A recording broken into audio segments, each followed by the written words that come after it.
For our audience just discovering your music, how would you describe it in 3 words? Oh, 3 words. Honest, Oh, that's good. energetic, and iconic.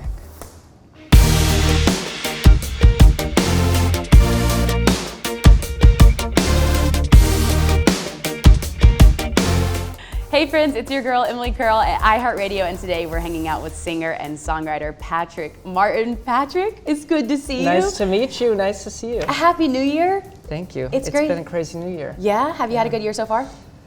It's a whirlwind. Yeah, Yeah. it's been a lot. This is incredible. Well- Hi everyone. Yeah, wave to your fans. Yeah. It's great to have you, and this is our first time meeting. You said this is your first official press run that Yeah. you've been doing. 100%. What has that been like for you?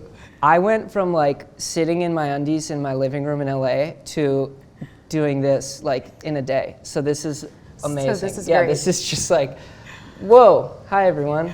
Well, this is our first time meeting, so give us the backstory. Tell us a little bit about you.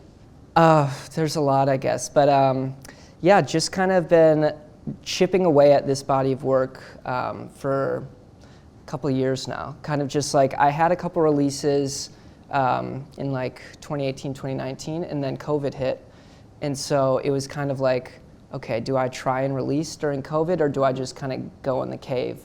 And I went for the cave, as most people I think did, and kind of emerged the butterfly I wanted to be. Like, I was with my parents back home in Wisconsin.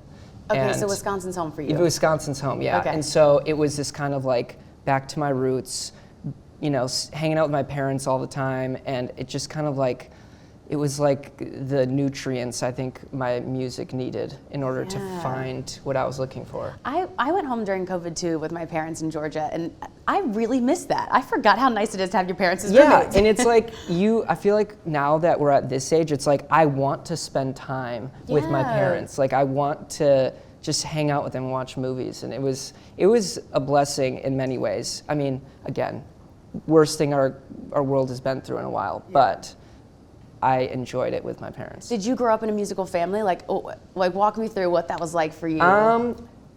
Not really musical in the sense of like no one played instruments.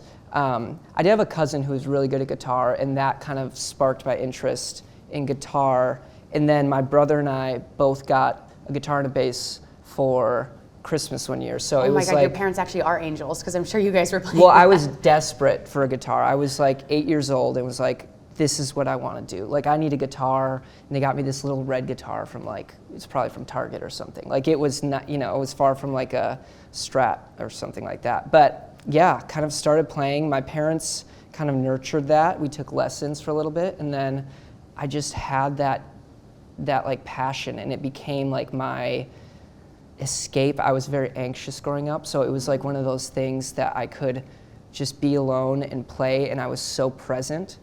At the time, I wasn't even aware it was like this medicine for me, but and then it slowly rolled into here we are. Wow. Yeah. What was that first album growing up for you that really like you listened to nonstop that made you want to do music? You know what? I thought about this recently, and it was a memory I totally forgot.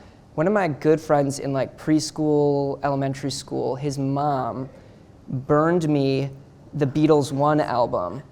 And so like I was listening on my, you know, little CD player to the Beatles. And this is, I have never said this before in any interview or like telling anyone, because I totally forgot about it.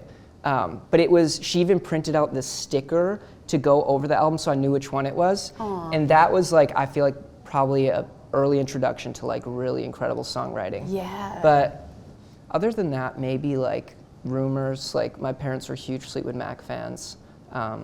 So those ones were definitely impactful, but that Beatles one, I think, set kind of a tone. Yeah, and I totally forgot about it until like, it's come into my memory like in and out like over the last year, but it was like, oh. You should cover one of those songs.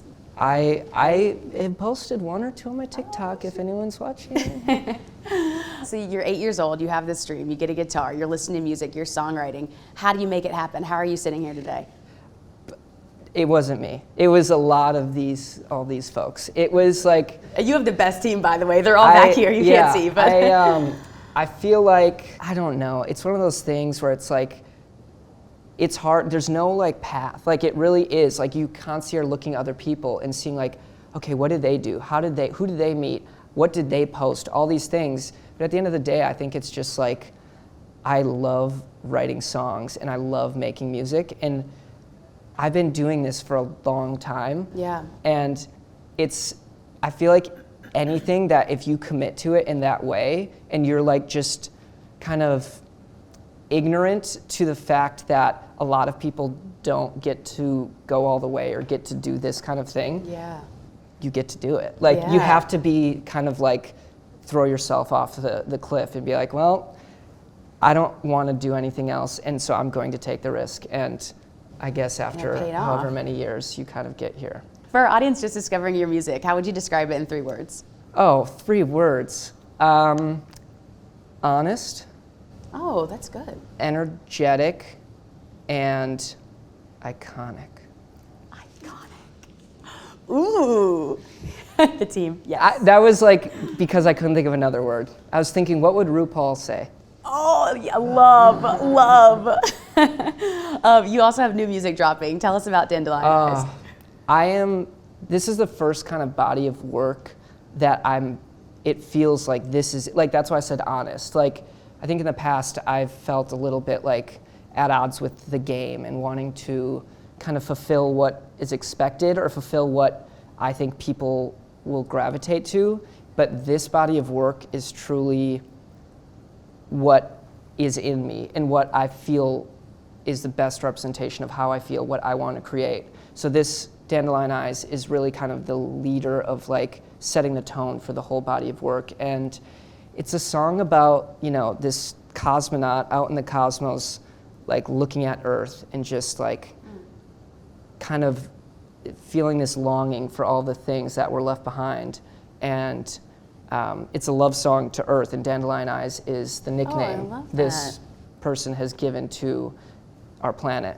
And so it is a love song. A lot of people will hopefully send it to their lovers and make it that direct and personal. But for me, it's far broader, just like this is the only place we've got. I'm not going into the whole thing. Climate change is real. It's real. But that's kind of the thesis of this body of work, but this song specifically is Dandelion Eyes is Earth. And will the rest of your music kind of follow in this theme? Is that something you're exploring? Definitely, yeah. There's a thread. And this was kind of discovered a little bit, like once I had it all and like could really sit with it, it was like, okay, this makes sense to me. And these seeds are planted all throughout the body of work. So yeah, I think that I'm a huge space nut. Like I am obsessed with the cosmos and like the unknown, and the amount of YouTube videos I watch about like the great filter and all these crazy things. What else can we look forward to from you this year?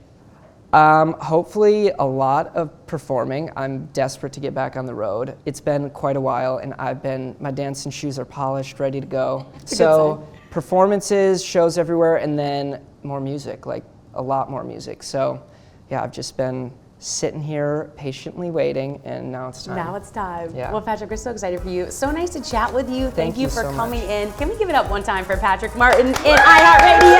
Thank you for having me. Thank you, Patrick. So much.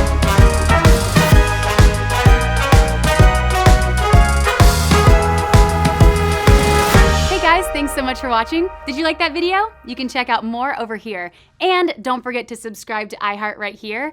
And if you're already a longtime fan, make sure you ring the bell down below so you don't miss a single video. Bye, guys.